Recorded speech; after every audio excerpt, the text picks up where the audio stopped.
Could we be seeing an October DLC coming to Jurassic World Evolution 2?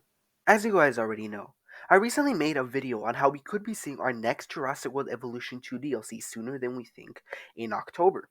Now, I have actually found more evidence for this theory, and I definitely do think it would give more validity to this theory. But if you haven't already watched that video, you should definitely go watch it before you watch this video so you guys can see where I'm coming from.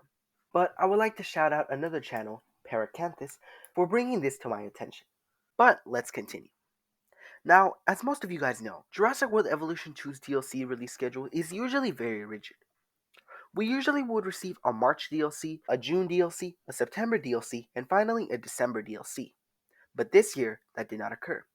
We did receive our March DLC with the Feathered Species Pack, but we didn't get our next DLC all the way until August with the Prehistoric Marine Species Pack. Now this is very odd, as even back in the Jurassic World Evolution 1 days, this DLC release schedule was followed. But you guys know what hasn't broken yet is Planet Zoo's DLC release schedule. Now Planet Zoo is Frontier's other hit game and is actually very connected to Jurassic World Evolution 2. Now back when it was released in late 2019, it did actually receive its first DLC in December. Now the year of 2020 was very odd. They got an April DLC, an August DLC, and a December DLC. Now, the reason I think that this occurred was because the Frontier was focusing on their efforts to develop Jurassic World Evolution 2, which would be revealed and released the next year.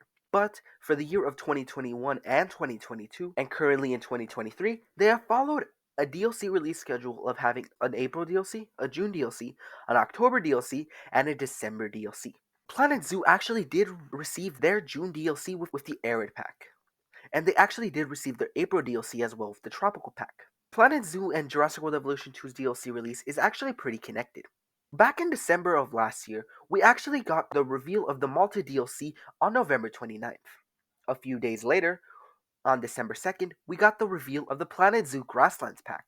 On December 8th, the Jurassic World Evolution 2 Malta DLC came out. And on December 13th, Planet Zoo's Grassland pack came out. DLCs of both games are pretty connected when it comes to their releases.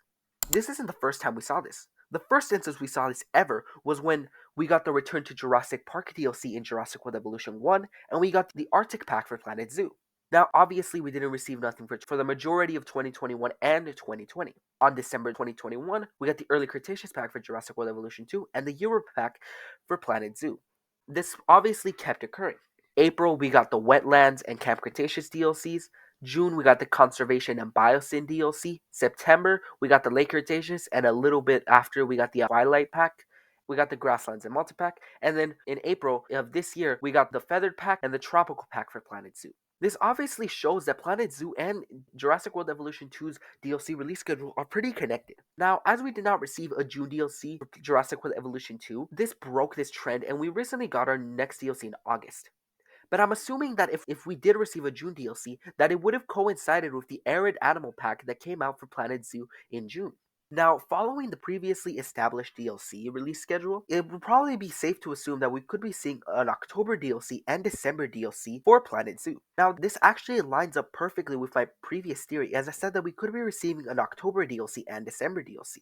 If this were to occur, then the two DLCs of Planet Zoo and the two DLCs of Jurassic World Evolution 2 would be pretty connected and would follow suit of the previously established pattern, as we see that most DLCs are very connected when it comes to their release dates.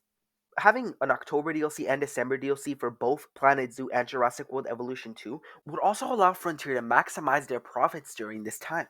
As the holidays would soon be approaching, many people would be wanting to spend their money on gifts for their family members. This would obviously entice people to buy more content for both Jurassic World Evolution 2 and Planet Zoo, so this would honestly be a really profitable option. But again, this theory is not set in stone and has not been confirmed by anyone official from Frontier. Make sure to make up your own thoughts and conclusions with the information presented to you. But let me know what you guys think on this topic. Do you think Planet Zoo's DLC release schedule could actually mean something for Jurassic World Evolution 2's future? Please let me know down in the comments. And again, a huge shout out to Paracanthus for bringing this information to me. And if you think I deserve it, you should definitely consider liking and subscribing. I would definitely appreciate it. But I will see you guys next time.